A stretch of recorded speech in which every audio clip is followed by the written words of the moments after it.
Welcome. My name is Kara Manter from MCL Funding, and we're proud to be a presenting sponsor of SOAR. I'm excited to welcome today's speaker for this class on taking your global business to the next level. Aldo is a broker owner of Empire State Realty Group with active membership in the Staten Island Board, Brooklyn Board, and the Real Estate Board of New York and Long Island Board of Realtors. He is an NAR approved instructor for CIPS, at home with diversity and resort and second home property specialist. Aldo is a New York and New Jersey approved real estate instructor. He holds a BA in Romancing Languages, 3 MA degrees, and a Doctorate of Education degree.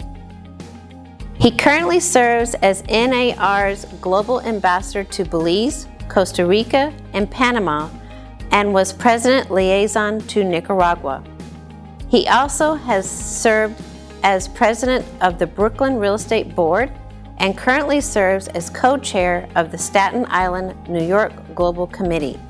At the state level, he serves the Global Resort Second Home Markets Committee and is Vice Chair of Education Management Committee. He lived and studied in Europe and has escorted groups to many countries. He has many years of teaching experience and has 30 years of experience in the real estate industry, including brokerage, management, and financing. Welcome, Aldo. Oh, I'm glad to be here this morning. Good morning. Good morning from New York City, a once gorgeous and lovely city, having a few issues this morning, as has been the case in the last few months. But again, a pleasure to be where you guys are. Thank you, Denise, for the invite. I see that I have some friends here already that I recognize, including my supervisor and boss, so to speak, for the last 4 or 5 years in Carla Raymond Kidd. Thank you, Carla, for the support over the years. So today we're going to have a conversation, which if we didn't have it here, we probably will be having the same conversation somewhere in New Orleans this morning. But it's good to be among friends, people who are like-minded. So today we're going to be talking about taking the business, the global business, to the next level, whatever level that might be.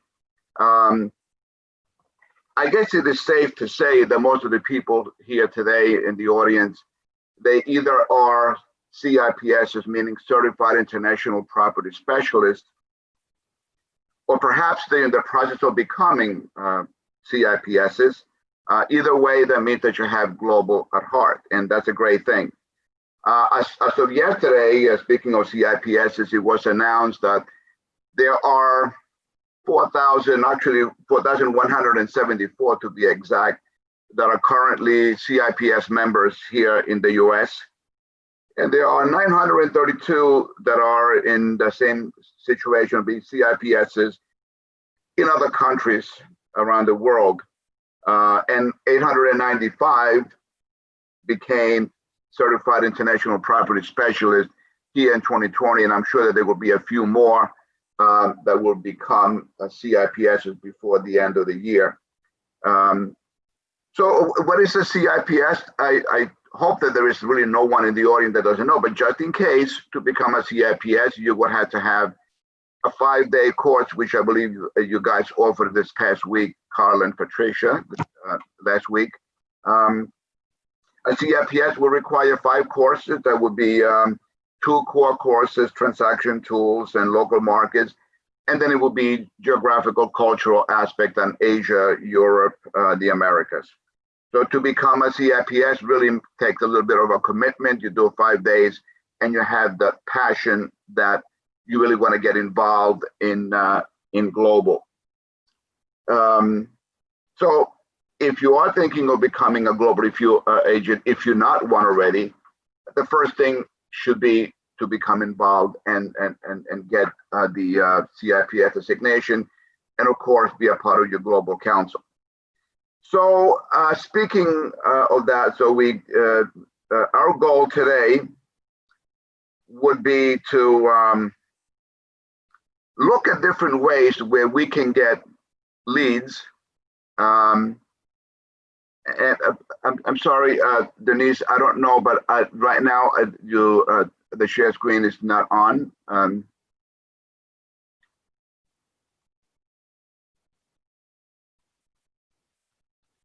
Okay, now we're back on track.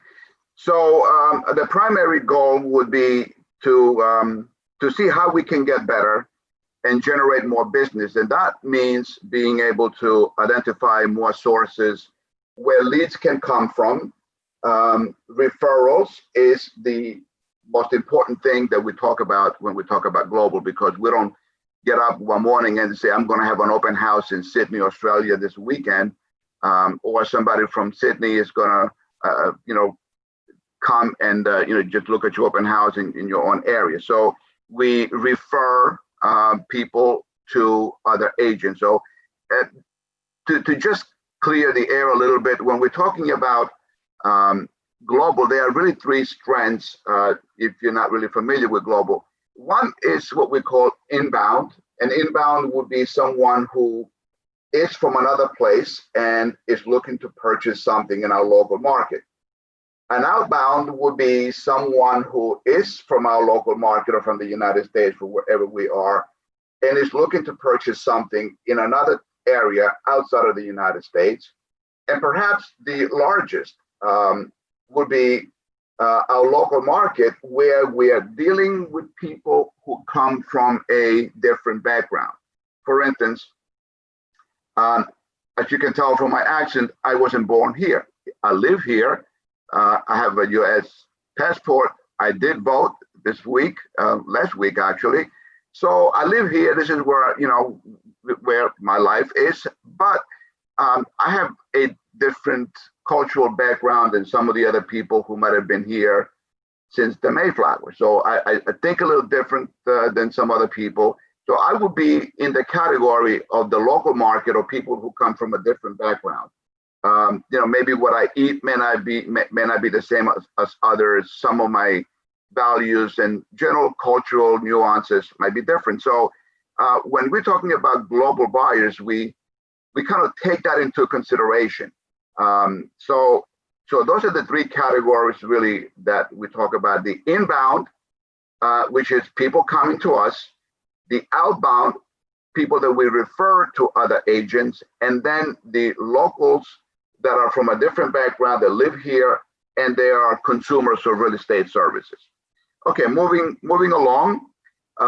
So we are talking about making connections. So to achieve the goal that we just talked about, being able to have these referrals going out or receiving referrals from other places, we need to know people who will actually make this referrals to us, or that we make these referrals to them. So where does that, where do we get that? How do we actually accomplish those things? So there are several different things that we can look at. So first and foremost, we want to connect with other local-minded people, with others similarly minded as we are at the local market as well as the global market. So if you don't have a Facebook page, that's if you are a CIPS already, you should be on the CIPS page, because every morning and every night, many times during the day, those of us who are CIPS designees, we check and see what's going on, who's announcing what, who's asking for assistance, who has the referral. So we stay in touch, and there happen to be one in Spanish as well. Should you speak Spanish and whatever, there is a very, very active Facebook page that is NAR in Spanish, and there are many, many, many people from the Spanish-speaking world that are on that Facebook page. So the next thing that I wanted to point out is the Realtor.com International. Well, everything that we do here in the United States through our MLS system gets posted on the NAR International. There are some countries that accept it, some others don't accept it. But the most important thing for us is not really broadcasting our own listings onto that website, but there are 78, and the number keeps on going up and down. There are 78 countries right now where you can actually log on and you find agents from any of the 78 countries that put it on the Realtor.com International, where you can connect with the agents. Maybe you're not interested in the property itself. Maybe what you want is to connect with an agent somewhere in Belgium. So you will go on Realtor.com/international. You will search for properties in Belgium, and you may see something, and then you could email that agent and establish a contact.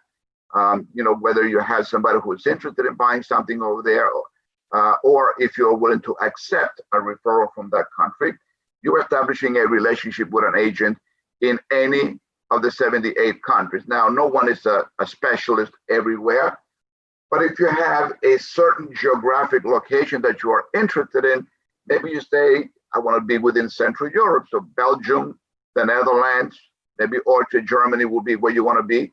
You will find out that information, in from there. That's one of the sources. Another one is worldproperties.com.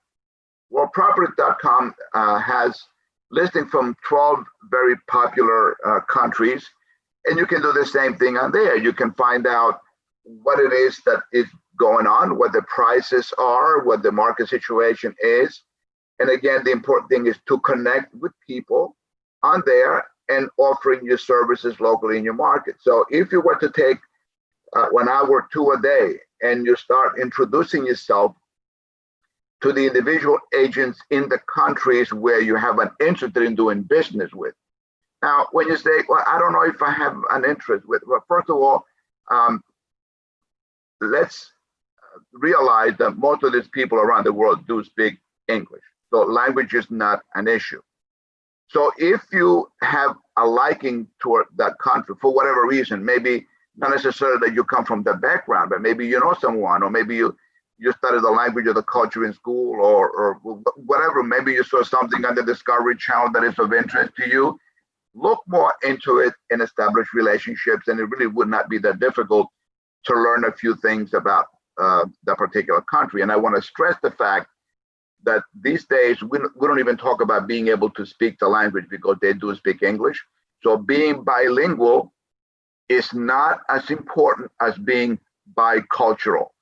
I want to repeat that. It is not being bilingual that matters as much as being bicultural, having the sensitivity of that particular culture that you are dealing with. The other is the IMLS. The IMLS, as it's spelled.com, is one website that has fewer per country, some countries nothing at all, but it basically covers all the world and territories. So if you haven't looked at the IMLS, it may be worth spending a few minutes looking at it and see if the country that you are interested in is something that that is a website that has information about your country. Another popular one is Proxio. Proxio could be expensive. It's also global, high-end kind of a site. And again, you can contact people from the country or countries of your choice. And I don't know if they're doing it this year, but up to last year, if you are a member of ARIA, the Asian Real Estate Association of America, the basic plan of membership on Proxio was included in the ARIA fees. Again, I'm not sure if they had that going on this year or not. Another one is ListHub. This global syndication is included in many of the MLSs, and they have, in addition to distribution of local sites, their global syndication has about 100 websites, and it covers about 60 countries. Now, some websites, some MLS systems, some boards, they may have the option where agent could pay an extra fee, or you can pay it on your own. But if not, it could be a monthly expense. But the coverage that will come through ListHub will be pretty extensive. And if you're very active about that, I believe that that's about $69 per month.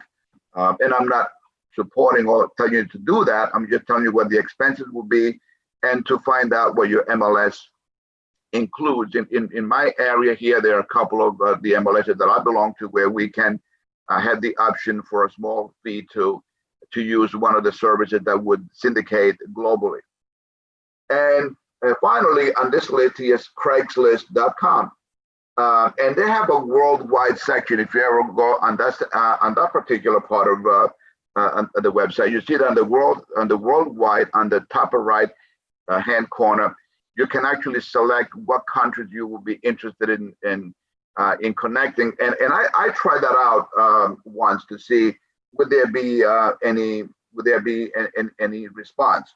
And what I did is I posted on the Panama and Costa Rica website. And not only did I get people saying, yes, I'm willing to connect with you.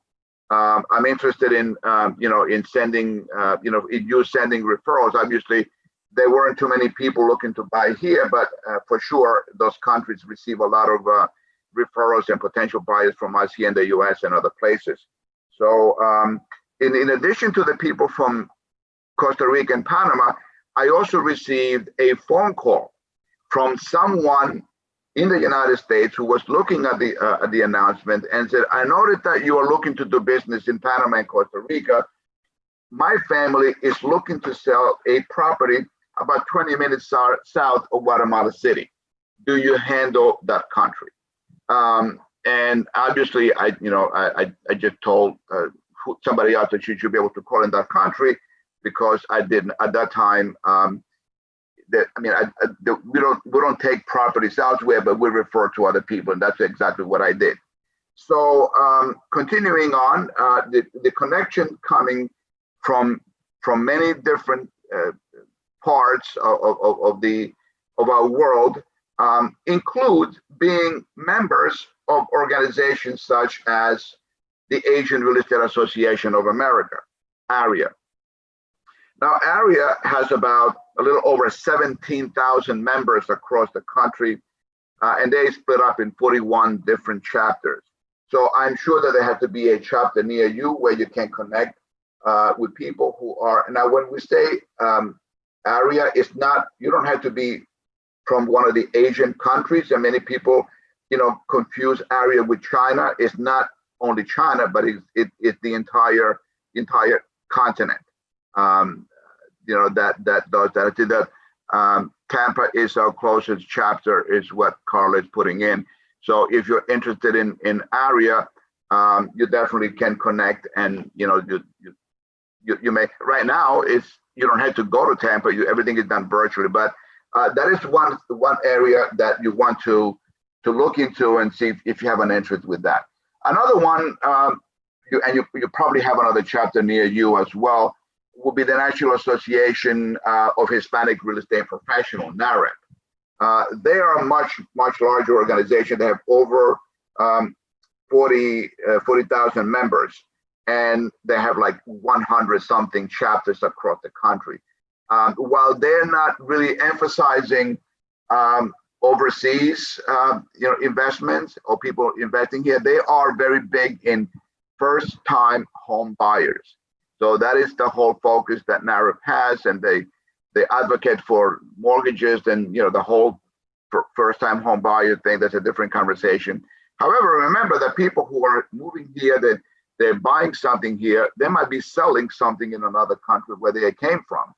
So having relationship with people from NAREP and AREA is definitely something, because remember, we cannot stress enough that you need to have a network. You need to connect with people, because this is a referral business. So the more people you know, both here and in other places, the better off we are.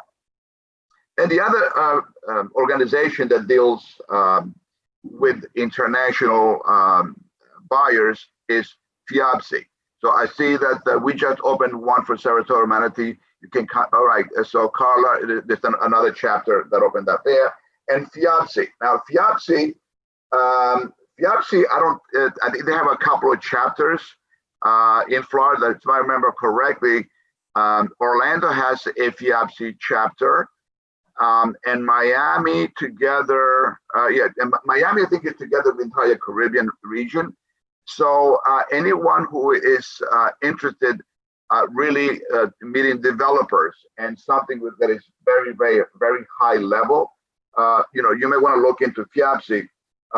There are, I think, if I remember correctly, maybe 48 different countries that belong to FIABC, and there are about 12 regions, councils across the United States. So ARIA, NAREP, FIABC are three of the organizations that distinguish you from the rest of the pack. If you're familiar with this organization, and if you thinking of joining perhaps one or participating, in some of their activities, for sure you're going to be taking one additional step moving up the ladder. And of course, let us not forget your local global business council. Your board, I know for a fact that your board has a global business council, and you are involved with a country, I think Colombia, that would be the country that you're dealing with. It doesn't mean that you're limited to doing business with Colombians only. Is that NAR established this concept, which we touch upon briefly, of having a relationship with a different country and developing business opportunities. So the Global Business Council has a wealth of information for you, people who are like-minded, that can give you information and guidance. That's the purpose of having for establishing global business councils. If you're not a member, you definitely should be, because there's a lot of good things that can come out of global business councils. So, okay, now we're going to be moving on to what the National Association of Realtors offers in terms of global resources. And there are many, many, many resources available, endless pages, which many CIPS designees also, not either they don't take advantage of them or they don't bother looking at them, but I urge you to take a look at what NAR's resources are all about, because you really cannot reach the next level unless you really are familiar with all of these things. So the very first one, printingstorefront.com/NAR Global. As of yesterday, some of us, just found out recently that a new feature has been added. I don't know, I think it was yesterday that NAR announced it at one of the meetings, but some of us have been working for several months on a program that would assist CIPS designees with ideas, resources, what they can do to take their business to the next level. So if you go on the printingstorefront.com /NAR Global, you will notice that one of the things that it will now be on there will be a few pages with resources if you are interested. And you can apply, you can ask, and maybe you can be paired with a volunteer CIPS mentor that will be able to sort of, to be a mentor. You can ask questions, you can work, something out with his, whoever he or she might be, in terms of what difficulties you have and how they could be of guidance to you in terms of establishing a relationship and really moving forward. You will also find in printingstorefront.com, there will be flyers that you can customize. You can put your name on there, flyers, postcards, business cards, and you will be able to print. You can order them from NAR, or you can just keep on printing from there. They really look beautiful, nice logos. So, but you could make that part of your presentations when you're going somewhere to distinguish yourself from someone who is not a global real estate professional. So if you haven't looked at the resources that are in the printingstorefront.com, you really want to take a few minutes and take a look at that. So The whole thing again on the NAR Realtor/Global. When you go there first, you will notice that there is going to be a number of options for you to look at, and that includes research, statistics, for different countries. You will find anything and everything that you want to know that NAR has been able to provide for us over the years. So one of those things is the NAR publication called Global Perspectives. The last one just came out recently, and it features some of the things like visas that we need to probably touch upon a little bit later on. So, but you want to see all the big issues. You can look at them, download them, whatever you want to do. But the Global Perspective magazine, once you are a CIPS designee, you get that particular publications. I think it's 4 times a year. So you want to look at some of the previous magazines for that, and the previous issues. You may find some of them to be very, very valuable to you. So now the Global Alliance in the same category of NAR that Realtor, again, is one of the things that you need to look at, and those of us who are involved, we had many aspects of collaboration that is through the Global Alliances. In the same area, something that I highly recommend will be the real estate practices around the world. You can buy books that will have the same kind of snippets, but this particular section of the under the global part of the NAR area, you will find in alphabetical order all the countries of the world that gives you a synopsis of how they do business. It will tell you whether the agents are licensed. It will tell you the do's and don'ts. So if you never looked at it, even if you, and you are a CIPS, you definitely have to have access to that. And if you are thinking of becoming a CIPS, then you definitely want to check that out. There is no charge. You don't have to be a member. All you have to be is an NAR member. Once you access that. But I strongly encourage you to look at the real estate practices. The countries appear in alphabetical order, and you'll be able to really look at the country. If you have somebody that comes from a certain country that you're working with in your local market, you may want to look and see is there anything that I really should know about this country, from cultural background or whatever that might be a little different than what I'm used to. So cooperating associations, there are over 100 associations outside of the United States. In your case, it's the Association Fidelonca in Colombia. And you say, why are there over 100? We don't deal with 100 countries. The reason why it's over 100 is because some countries have more than one association that is recognized by NAR. Such is the case with Costa Rica that has 2, or Argentina that has like 5, and Japan that has also 5. So we have over 100, even though our relationship is with about 75 countries or so. There are over 100 associations, cooperating associations that we deal with virtually because there's more than one in those countries. And think of the ambassador associations like a sister city program. And of course, you already know that your board already has a relationship with Colombia, so you are considered to be the ambassador association for that country. So the goal is to expand global business for the members. And finally, global ambassadors are people who are assigned by NAR. There are about 22 that cover all the 75 countries, and there are 5 global coordinators that oversee the activities of all these global ambassadors for all 75 countries.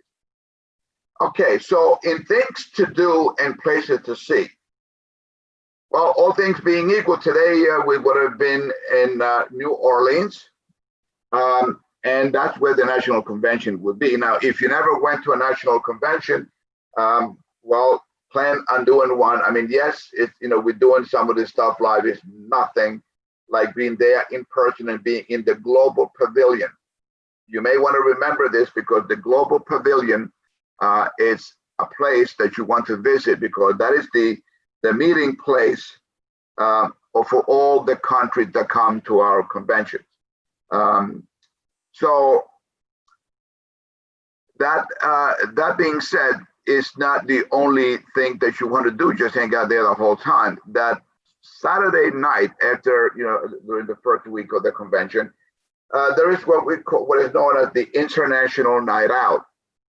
It's usually somewhere between 800 to 1,000 of your closest global friends having dinner together, networking, and that night awards are given to the Agent of the Year, the Association of the Year, everything of the year that deals with global. So now I have had conversations with some people who say, I really cannot afford to pay, and it's too much money. I can't do this, I cannot do that. I agree, but it's the truth. So I'm at liberty to tell you that even if you have no intentions of signing up and going for everything else that is taking place at the NAR conventions, you will be able to buy an expo pass, which is, I don't know, $25, $50. I think it was $25. If all you want to do is the global, you have access to the Global Pavilion through the expo pass. And then of course the International Night Out is different. You have to get a ticket for that. But if you're looking to meet people at the Global Pavilion, they set up for 2 days, 3 days, a half hour to 45 minutes meeting place at a table with every country. So if you wanted to see somebody who is here from Spain, then you would go to that particular table at the time in the Global Pavilion, and you will meet people from there, and you can introduce yourself, exchange cards, establish relationships, et cetera, et cetera. But the Global Pavilion and the International Night Out are two things that I personally, and many of people that I know, they look forward to that particular event, and that's really the main reason why I attend conventions. So speaking of conventions, there are conventions in other countries. Just about every country in the world that is looking to do business with the outside world has conventions. So there are some that stand out more than others in terms of what they do. The biggest one that people talk about, they're looking to go overseas, is the MIPIM, which is usually in the month of February, and that's in Cannes, in southern France.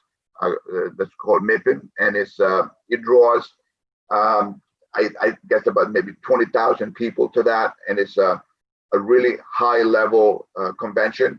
So if you're looking for a getaway to a foreign country and you want to be in southern France, and in February it's not that cold because it's right on the Mediterranean Sea, that's something that you may want to consider. Or the other thing, the other one that is AMPI, usually Mexico, they really put up a really nice convention that will be closer to home, and maybe you want to try that out. Trade missions are great if you wanted to get to know some country. When you hear there's a trade mission somewhere, between 4 and 5 days, you learn about the country, you learn about some of the real estate opportunities that exist in that country. So they're very, very doable.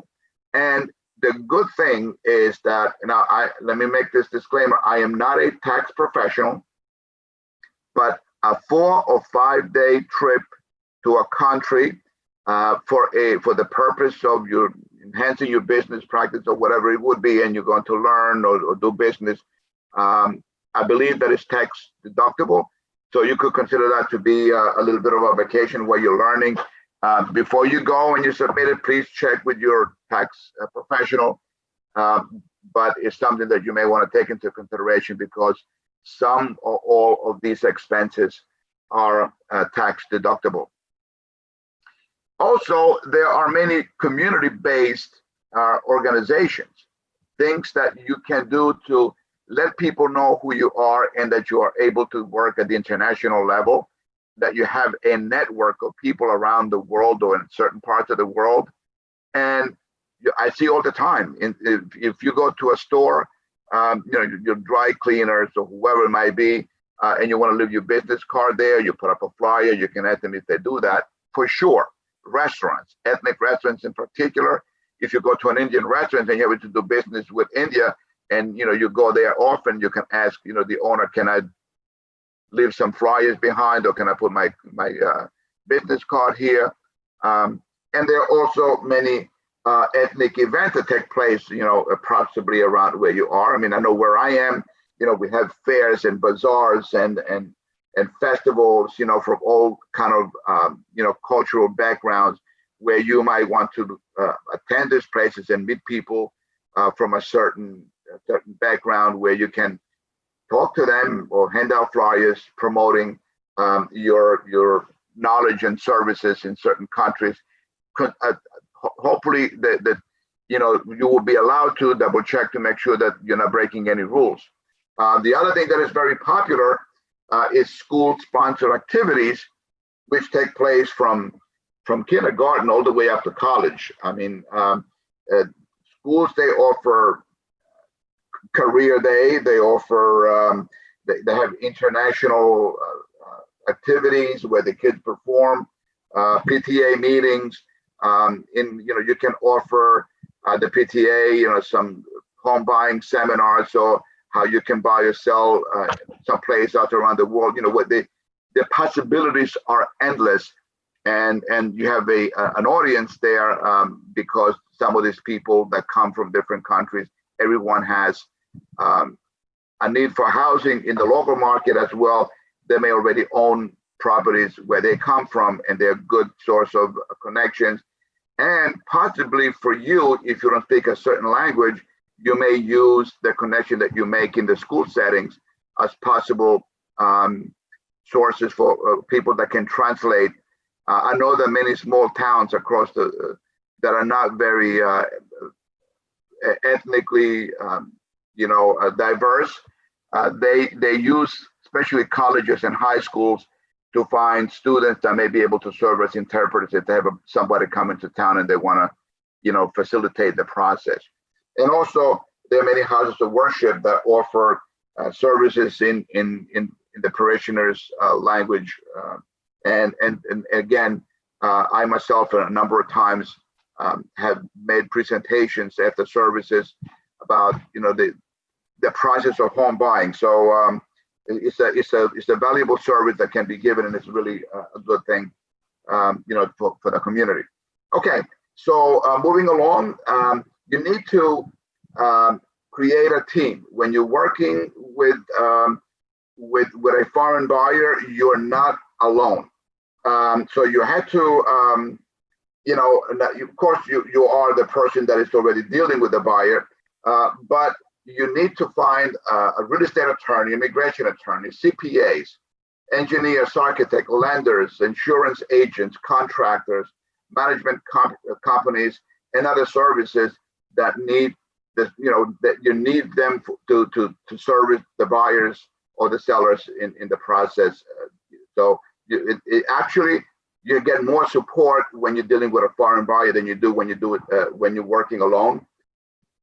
So you want to have perhaps a pool of interpreters through schools, and like we mentioned just a minute ago, community organization and other places where you can tap on their assistance to help people in the process of buying and selling. Okay, so why do we do this? That's the next slide that we're looking at. Why do we do this? Why work with global clients? Because according to NAR, there are 12% of people that they were surveyed, and they're planning to buy a house outside of the United States. I know that during the pandemic, I was speaking to an agent he is actually involved in selling high-end properties in the Caribbean. And while they were not able to sell, they experienced a very high level of interest, of inquiries from people that were looking to buy a place now more than ever. Now we realize that there comes a time that we want to hide somewhere, that there are people who are looking to buy 12%, according to NAR, are looking to buy a place outside of the United States. And we know that there are so many countries close to us in the South where the weather is nice, that, you know, that the people are investing or just for future, whatever, retirement or vacation, but there is a high level of interest.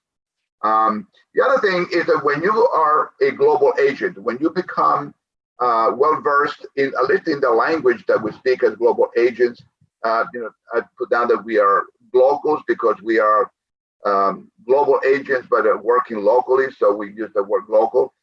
So you are marketing yourself as someone who is more qualified than the person who is not able to market the property outside of the immediate area.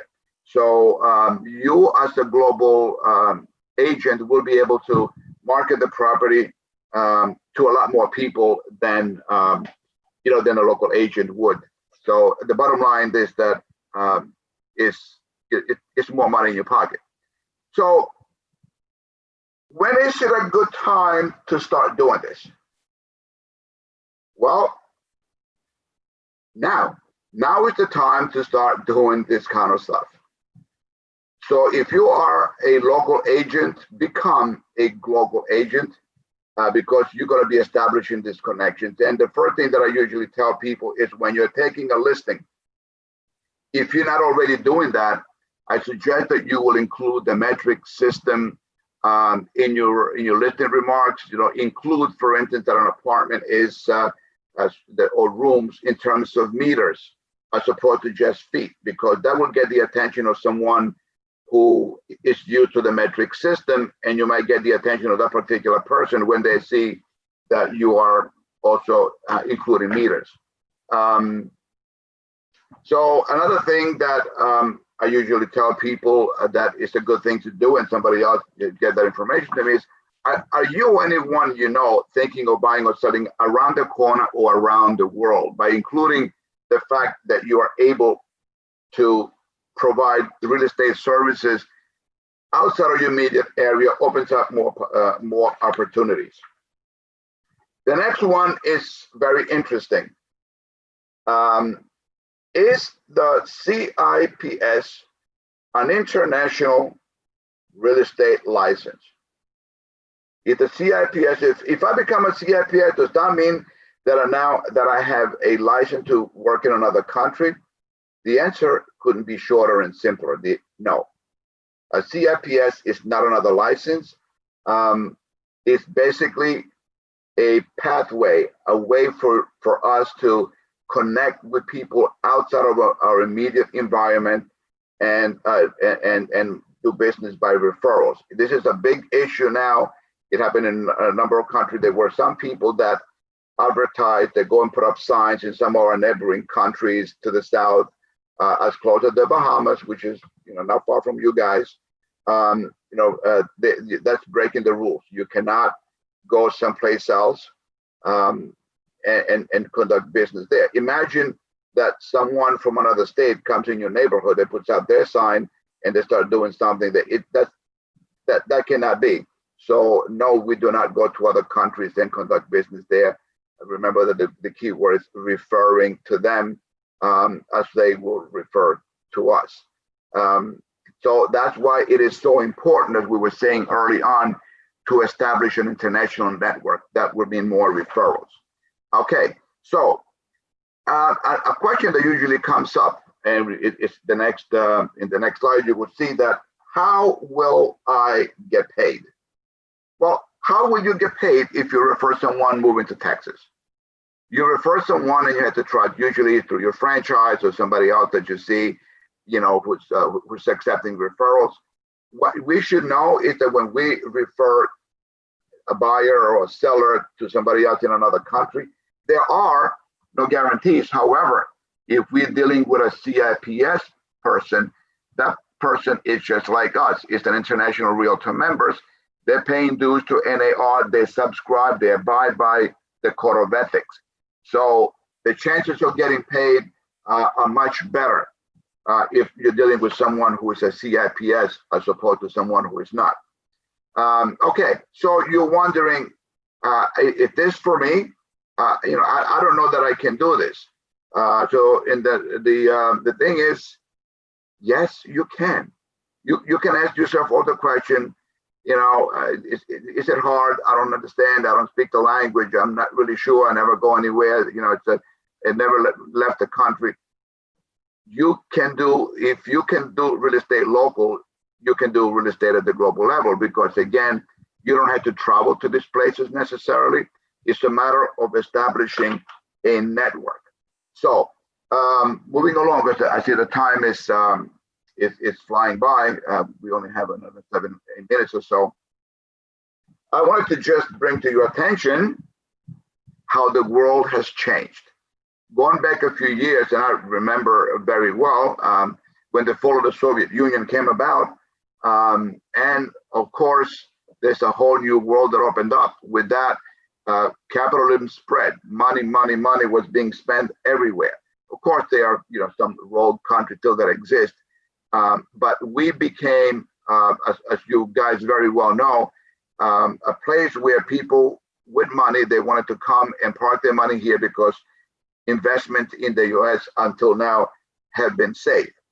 So, and that is true throughout many countries around the world, Western Europe and many others, where people can invest and expect that even if the investment doesn't go higher, that you don't build up equity, at least you're protecting your initial investment. So, so through the internet and social media, things are now becoming much easier to share information. We know that too well. And of course, we need to be on top of political and economic stability. I mean, the world is looking at us right now. Hopefully things will end up well. But the same way that we're looking at other countries, we know what's going on in other places, and how that changes the real estate market. Not too far from us, we have some countries in the Southern Hemisphere that either have or developing issues. So far, we are a great location, a great country for asset protection and equity growth. So you have people coming from outside still to save their money here in the United States. Okay, next. So the world is changing, and our market is indeed in a global economy. Whatever happens elsewhere is something that affects us locally. So we need to be aware of what the changes that go on, especially if you're dealing with certain countries. I remember being in countries where I'm here at today, and then a month later, there's commotion going on and windows being broken and things happening. So we want to stay abreast of all these changes. Locally, you want to know what is happening. Are there any zoning changes that if somebody's buying land that they would not be able to build what they're thinking that they want to build? So be informed and shift the responsibility to another professional like an architect or whoever that would be for that kind of a question for zoning changes. Let's see what the interest rates would be. Interest rates determine whether people are buying in our area or not, or what if you're buying elsewhere? How difficult or how easy it is doing business in your area? Do you have a local government that complicates situations, some sort of permits? And there are rankings around that we can look at for countries around the world, the ease of doing business in those places. Okay, so next, we're looking at what do foreign buyers want? Well, they're looking for good locations, and you guys have a good location. You have the sun. It's 53 degrees in New York City this morning. You probably are somewhere, I don't know, maybe in the mid 70s or something. So you have a great location, and people want what you have.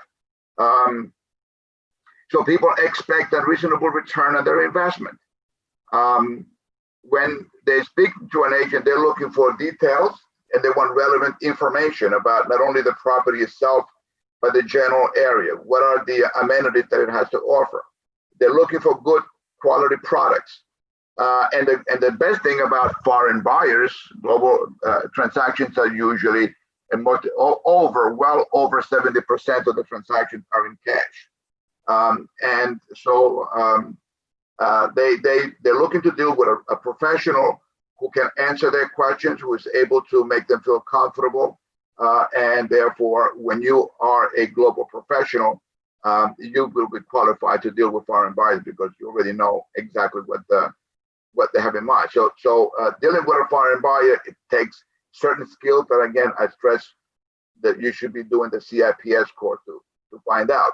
And the next slide would basically talk briefly about something that we talk and understand too well, and what we refer to as high contact and low contact. These are the kind of cultures that we deal with. Is mostly one or the other. That now there's no clear-cut designation, but usually a high context culture is one that values connections, for long time relationships.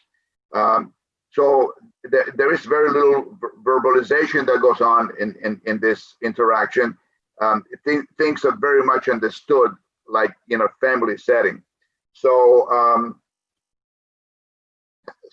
you do business based on relationship that you have. You don't just show up at an open house, you make an offer, and the next day you go to contract. So the relationships are much more important than the task at hand being done. So that is the high end, where the high context, where in the low context, the task itself is more important than the relationship. We in the United States are in the low context area. We make an appointment to meet somewhere, 11 o'clock, that's the time that we meet. We are not late. You may be meeting with a client who comes from a high context, and he's going to be late because he met somebody he hasn't seen in a while. So time is fluid in a high context area, not as rigid. So generally speaking, you want to say that if you come from a English speaking country, whether you are here, Canada, the UK, or even Northern Europe, that's usually a high context and a low context rather. And if you are from some of the other countries, like Latin America, they would be more in terms of time is not so important, like the mañana attitude. So you want to look into that, and there's a lot of material that is available about high context and low context. It's not that one is better than the other. It's that we're just different kind of people, and we cannot get upset with people say, we had a 4 o'clock appointment. It's now 4:15. I have another appointment at 4:45. Where were you? So let's learn the differences so that we understand that this is not a crazy person. They're not reliable. It's part of their culture, and you might be viewed by the other people just as crazy because you expect 11 o'clock to mean exactly 11 o'clock. So it's sometime, the late morning, early afternoon. Okay, so along with that, the next slide we'll talk briefly about the skills that we need when it comes to negotiations.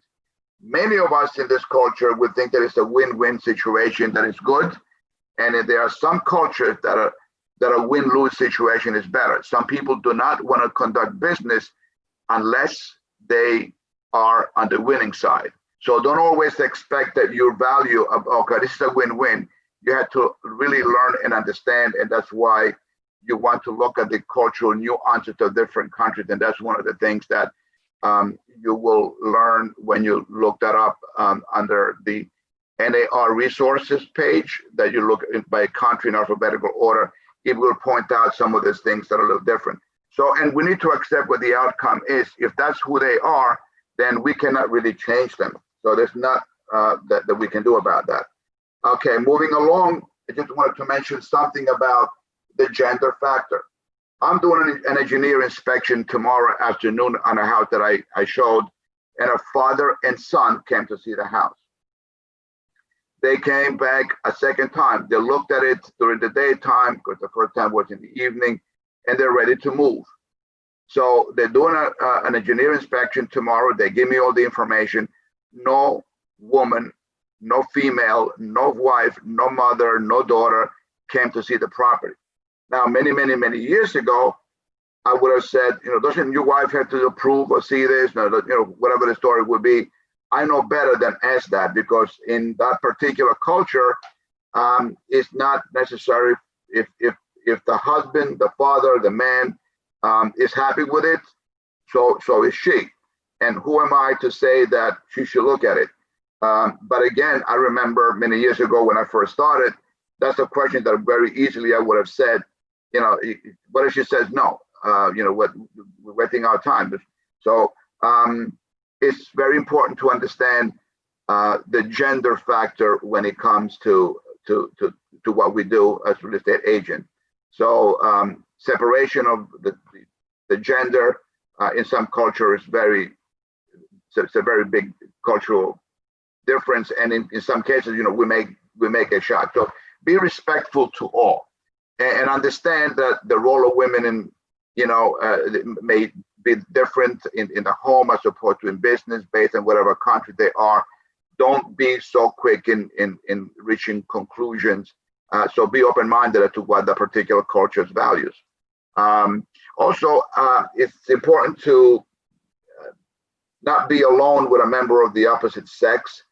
Try to avoid that kind of a setting, because it could be uncomfortable. And of course, the handshaking, there are many cultures that, if you are a man or a woman, you want to be careful to see if the man can shake your hand, or if the woman can shake your hand. Usually allow for the woman to be the one who starts. Okay, so we need the next slide. We'll talk about being a good listener. So we need to listen very careful sometimes to what people are not saying. Listen to what they're not saying. And of course, the traditional, no matter what, the open-ended question, who, what, or where, to assess, verify, clarify, whatever it means. So question that they will have the ability to say only what they want. They don't feel like they're cornered to give you a yes or no kind of question. So you always want to end up by paraphrasing with something like, so let me see if I understand. So what you're saying really is, because sometimes if they say yes, they don't really mean yes. It could be a no. So look for the body language. Try to figure out what it is that they're saying or not saying. Okay, so the next thing that I want to point out is that in global real estate, we don't really have different skills. The skills that we have are the same kind of skills that we have in doing our regular local business with English-speaking people. We just kind of dip them in a culturally diverse pot. That's what it is. But when it comes to financing, when it comes with foreign buyers, we don't talk about the FHA or 3.5% down payments, because mostly it's cash transactions. The financing is different when it comes with foreign buyers. Networking, of course, it's all about referrals. That's what at the beginning say you need to connect with people from around other countries. Communication, of course, is very important. We mentioned about the importance of listening and how we speak to other people, and trying to understand what is their reason for buying. Are they buying because is it an investment? Is it for vacation? Is it retirement? What are their needs and intentions, if we can get it out of them? And patience is a virtue that we have to develop, because it does take time to develop a global network. But you will establish network with people that will keep on feeding you referrals. So once you make these connections in another country, and people are looking to get away from their area and want to buy something, why would they choose to work with you? So if you show your level of professionalism and that you are the person that will make them feel comfortable with, so the other agent will definitely keep on feeding you more business. So negotiations, as we just mentioned, is an important part of it. And we also mentioned that the marketing, you as a global agent have better options of exposing the property to the global market. So distance, of course, is a factor. So the language, cultural, all of these things. That's why we want to get better in that aspect in those aspects of things, so that we can become a better agent. Fiduciary duties apply to people that come from other countries as well. So that's important to do the same fiduciary responsibilities and duties to all people the same, even if they come from a different location. Customer service, very important. Don't have to say anything about that. That's top of the line. You know, the better service you provide, the better off you are. And you need to have a value proposition. You know, why should they deal with you? What is that you bring to the table? And the presentation when you're speaking to people should not be try to persuade them. Just provide information. So it should be informative as opposed to persuasive. Okay. Next will be how do I make a referral? What are the best practices? Okay. So making a referral, so somebody will say, I want to go down to Central America somewhere. That's not good enough because Central America is a pretty big place. Where is it going to be? Trying to determine the area, the type of property that they're looking for, and in what price range. But once you know the market, you'll know that if they're looking for they're looking to spend $80,000 and they want to go to Central America, there are places where you can have where you can buy a little something to retire rather comfortably for the price range. You just have to know where that would be. Which country would you recommend? Look at your office policies. If you're part of a franchise, you may not be at liberty to do whatever referrals you want on your own. You're clear with your office if you're allowed to step outside of the franchise, and if you can deal with independent agents, whatever you're doing that. So do identify and evaluate officers and agents that you want to deal with in the country that you want to deal with. Communicate with their managers if you feel that that's a necessity to do, if the agent doesn't seem to be strong enough, and see if that would be a good fit. Make it very clear. Discuss the compensation in detail because some countries around the world, like if you're in South Korea, the government allows them, I think it's a 1% compensation when they're selling a property. So if you're going to ask them, well, I'm going to give you a client, but I want 2%. In Korea, that's not going to work because they're limited by what they do. So you should know ahead of time what kind of compensation they're willing to do. And sometimes it may not work out. There's no compensation involved. You decide, well, I want to give you this referral because in the future we might be able to do something, maintain the relationship. So discuss how this introduction will take place. Would you do an email separately? How would you do the introduction? So you would prep your client, you explain to them what to expect, introduce the client to the new agent, follow up in the process with a partner agent, and stay in touch until closing and then beyond that. So that will be a quick look at how to do that. And next, we're almost done, is when you are in doubt, if you have any questions, I think we skipped one on here, sorry. So when in doubt, you always look at the NAR Resource Center, you go back, and don't forget that your local business council is always a source where you have people who can help answer your questions, and that's a great source. Or you can always call NAR, for additional guidance and because just about every country in the world that we deal with, 75 of them, will have a global ambassador that can give you some tips on how to go about doing this, and who you speak to and how you get help. And the last thing that I wanted to bring to your attention is that you want to be aware of visas and taxes.